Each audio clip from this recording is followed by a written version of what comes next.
warahmatullahi wabarakatuh.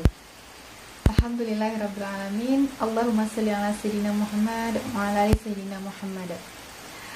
Teman-teman kelas 4 yang dirahmati Allah, bersyukur kepada Allah pada hari ini kita masih diberikan kesempatan untuk bisa menuntut ilmu dalam rangka mencari ridha Allah tentunya teman-teman. Kemudian tidak lupa kita kirimkan salawat dan salam kita buat Nabi besar kita Muhammad Sallallahu Alaihi Wasallam. Semoga dengan kita senantiasa memberikan salawat kepada beliau, sehingga kita nanti kelak di akhirat akan mendapatkan syafaat dari Rasulullah Sallallahu Alaihi Wasallam. Nah teman-teman yang dirahmati Allah, semoga antum semuanya senantiasa dalam keadaan sehat walafiat insyaallah. Dan tentunya yang pasti Ustazah berharap antum masih bersemangat dalam belajar di rumah. Tetap jaga semangat antum walaupun kita masih belajar di rumah ya teman-teman. Nah, seperti biasa, sebelum belajar jangan lupa antum semua membaca doa terlebih dahulu ya. Tujuan pembelajaran kita hari ini yang pertama, menyebutkan bentuk-bentuk kegiatan ekonomi yang ada di lingkungan sekitar.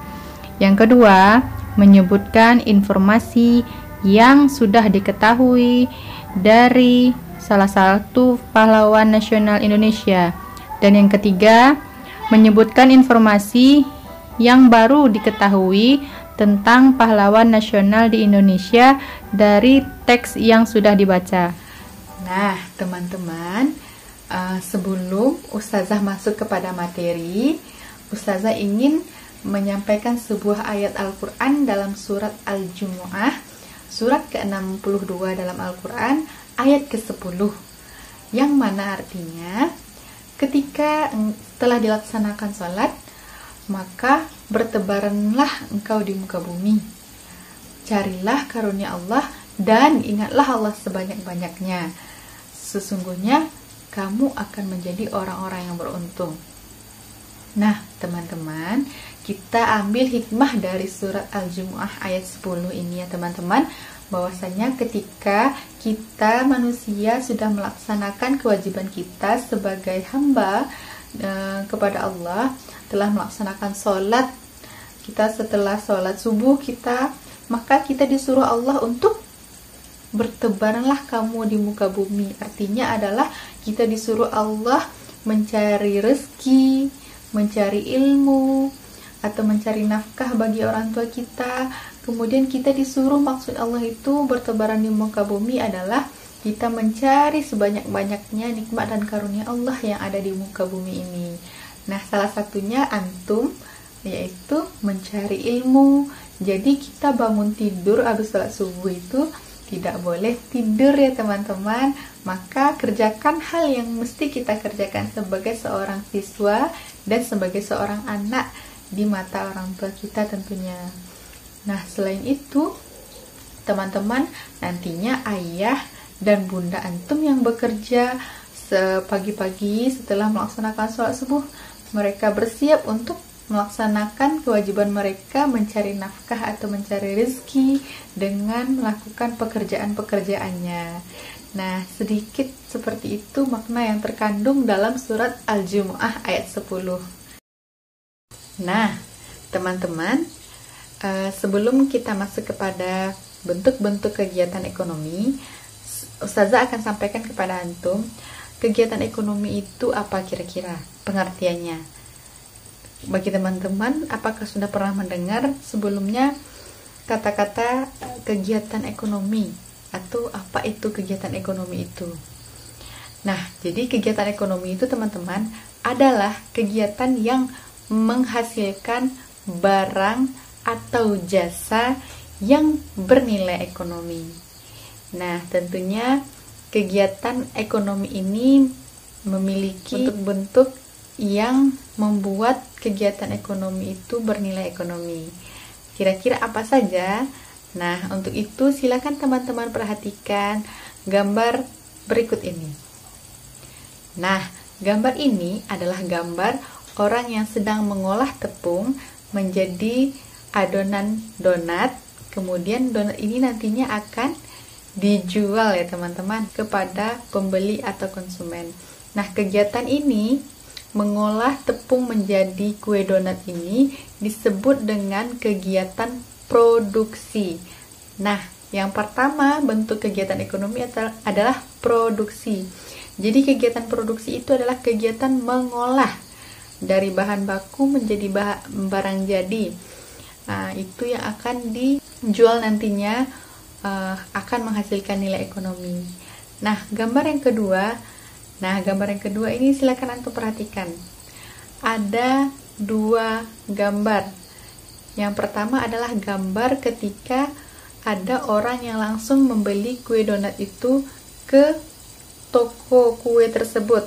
Nah, gambar yang kedua adalah gambar driver ojek online yang membeli kue donat tersebut karena dipesan secara online oleh konsumennya atau pembelinya. Nah, ada dua kegiatan di sini. Kegiatan ini disebut dengan kegiatan distribusi atau kegiatan menyalurkan barang.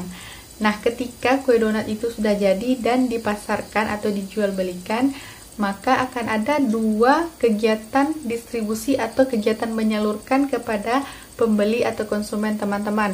Yang pertama yaitu kegiatannya langsung dan tidak langsung. Langsung yaitu konsumen atau pembelinya langsung datang kepada toko kue tersebut untuk membeli kue donat tersebut. Dan yang kedua tidak langsung, yaitu melalui perantara. Perantara di sini contohnya adalah melalui ojek online. Nah, seperti itu teman-teman. Ada dua kegiatan distribusi. Dan yang ketiga adalah, nah antum perhatikan ini. Nah, ini adalah kegiatan mengkonsumsi atau menikmati, memakan kue donat yang dipesan oleh pembeli atau konsumennya. Nama kegiatannya adalah konsumsi. Nah, jadi teman-teman, kalau teman-teman membeli makanan, membeli kue donat, kegiatan teman-teman memakan, menghabiskan makanan tersebut disebut dengan konsumsi. Nah, teman-teman merupakan pembeli atau konsumennya. Jadi, kesimpulannya adalah ada 3 bentuk kegiatan ekonomi. Yang pertama yaitu kegiatan produksi, yaitu kegiatan menghasilkan barang atau jasa. Yang kedua yaitu kegiatan menyalurkan barang atau jasa tersebut. Menyalurkan barang itu ada 2 bentuknya, yaitu secara langsung dan tidak langsung. Dan yang ketiga kegiatan ekonomi itu adalah kegiatan konsumsi, ya teman-teman. Nah teman-teman, yang baru saja Ustazah berikan adalah contoh industri rumah tangga atau industri dalam skala kecil. Selanjutnya Zaisal berikan contoh industri dalam skala besar. Contohnya adalah pabrik semen, yaitu biasa kita kenal dengan PT Semen Padang. Nah, silakan teman-teman perhatikan gambar berikut ini. Nah, teman-teman, proses pembuatan semen itu pengolahan dari batu kapur menjadi semen. Kemudian semen itu diolah, kemudian dimasukkan ke dalam kemasannya. Itu merupakan proses dari produksi, teman-teman. Jadi proses produksi semen itu mulai dari pengolahan, ke pengepakan atau kemasannya gitu kan, sampai jadi sebelum dipasarkan itu merupakan proses produksi. Nah, selanjutnya gambar berikut ini adalah proses dari distribusinya, yaitu proses menyalurkannya. Ada menyalurkan melalui darat, ada yang melalui air. Nah, contohnya melalui kapal-kapal berikut ini, teman-teman. Kalau melalui darat, teman-teman pernah melihat mobil semen Padang yang seperti ini. Nah, kemudian ada juga yang dalam bentuk truk semen seperti ini. Nah, semua proses pengangkutan atau penyaluran itu disebut dengan proses distribusi. Nah, yang terakhir teman-teman yaitu kegiatan konsumsi atau kegiatan pemanfaatan dari semen ini. Semen ini biasanya dimanfaatkan oleh masyarakat untuk membangun rumah-rumah tentunya. Teman-teman pasti pernah ya melihat bagaimana para tukang-tukang memanfaatkan atau menggunakan semen sebagai bahan dasar untuk membuat rumah. Kemudian selain itu digunakan untuk membangun jalan beton. Beda dengan jalanan aspal ya teman-teman. Demikian contoh dari penggunaan serta pemanfaatan dari semen tersebut. Jadi teman-teman, dari dua contoh yang Ustazah berikan itu, kegiatan produksi itu dapat kita simpulkan ada dua bentuknya. Yang pertama yaitu produksi dalam bentuk industri skala kecil atau yang biasa kita sebut dengan industri rumah tangga. Kemudian industri besar itu contohnya seperti pabrik. Kemudian teman-teman, dari kegiatan ekonomi yang kita gambarkan tadi, kita juga dapat mengambil kesimpulan bahwasanya setiap kegiatan ekonomi itu memiliki pekerjaan masing-masing. Ketika kegiatan produksi itu ada nama jenis pekerjaannya. Contohnya ketika memproduksi donat, yang membuat donat itu sampai dia menjualnya disebut pedagang donat. Dalam bidang jasa, dia menghasilkan jasa. Siapa saja yang menghasilkan jasa dalam kegiatan ekonomi ini?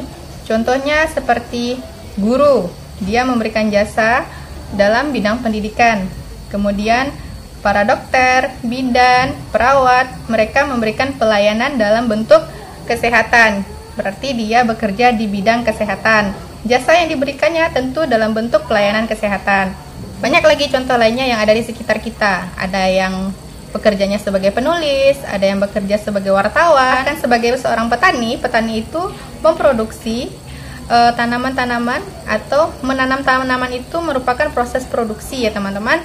Nah, itu juga merupakan pekerjaan yang menghasilkan nilai ekonomi. Nah, teman-teman, masih berhubungan dengan pekerjaan yang ada di sekitar kita. Kita akan ambil contoh dari salah seorang tokoh nasional yang namanya sudah tidak asing lagi di telinga kita. Teman-teman, apakah antum pernah mendengarkan nama Abdul Karim Amrullah? Mungkin asing ya, tapi nama yang sering didengar oleh kita ini yaitu nama Buya Hamka. Jadi nama asli Buya Hamka itu adalah Abdul Karim Amrullah. Nah, kira-kira teman-teman tahu enggak pekerjaan apa ya dari seorang tokoh nasional Buya Hamka itu? Nah, ternyata teman-teman, Buya Hamka itu selain seorang ulama, Buya Hamka juga bekerja sebagai seorang sastrawan, seorang penulis, dan tentunya seorang pengajar atau guru. Teman-teman, siapa yang mau jadi seperti Buya Hamka? Masya Allah ya, banyak sekali informasi yang bisa kita ambil dari seorang tokoh nasional Buya Hamka. Selain ilmunya yang sangat banyak, beliau juga seorang yang tawadu atau rendah hati. Nah, teman-teman tahu nggak informasi lain tentang Buya Hamka? Ternyata Buya Hamka itu adalah orang Minangkabau, teman-teman. Buya Hamka berasal dari Tanjung Raya, Agam. Nah, Agam itu merupakan kabupaten yang ada di Sumatera Barat. Beliau lahir pada tanggal 17 Februari 1908. Nah, beliau wafat pada usia 73 tahun. Informasi yang Ustazah sampaikan barusan merupakan informasi mengenai salah satu tokoh nasional yang tidak asing lagi atau yang sudah antum ketahui sebelumnya. Selanjutnya, Ustazah ingin bertanya kepada antum, kira-kira informasi dari tokoh yang akan Ustazah sebutkan ini, apakah teman-teman pernah mengenalnya? Informasinya yaitu, apakah teman-teman mengenal sosok tokoh pahlawan nasional yang sudah memperjuangkan harta dan dirinya dalam merebut kemerdekaan Indonesia? Dan beliau adalah seorang pedagang, teman-teman, pedagang batik yang sukses pada zamannya. Beliau adalah Kiai Haji Samanhudi. Siapa yang pernah mendengarnya? Barangkali teman-teman baru mendengar salah satu tokoh pahlawan nasional kita yang bernama Kiai Haji Samanhudi. Jadi teman-teman, Kiai Haji Samanhudi lahir dengan nama Sudarno Nadi. di Surakarta pada tahun 1868. Beliau dewasanya bekerja sebagai seorang pengusaha batik yang sangat terkenal dan kemudian sukses pada zamannya. Karena kecintaannya kepada bangsanya Indonesia, pada saat itu Belanda sedang menjajah di Indonesia. Nah, teman-teman, untuk cerita selanjutnya akan teman-teman baca pada teks yang akan Ustazah lampirkan sebagai penugasan untuk hari ini. Nah, kesimpulan pelajaran kita hari ini, teman-teman. Yang pertama, antum mengetahui bentuk-bentuk kegiatan ekonomi yang ada di lingkungan sekitar, dan antum mengetahui informasi mengenai cerita non-fiksi, baik itu yang sudah antum ketahui maupun yang baru antum ketahui. Sekian pelajaran yang bisa Ustazah sampaikan kepada antum hari ini. Semoga antum bisa mengambil pelajaran atau ilmu yang Ustazah sampaikan kepada antum semuanya, dan tentunya dapat antum amalkan dalam kehidupan sehari-hari.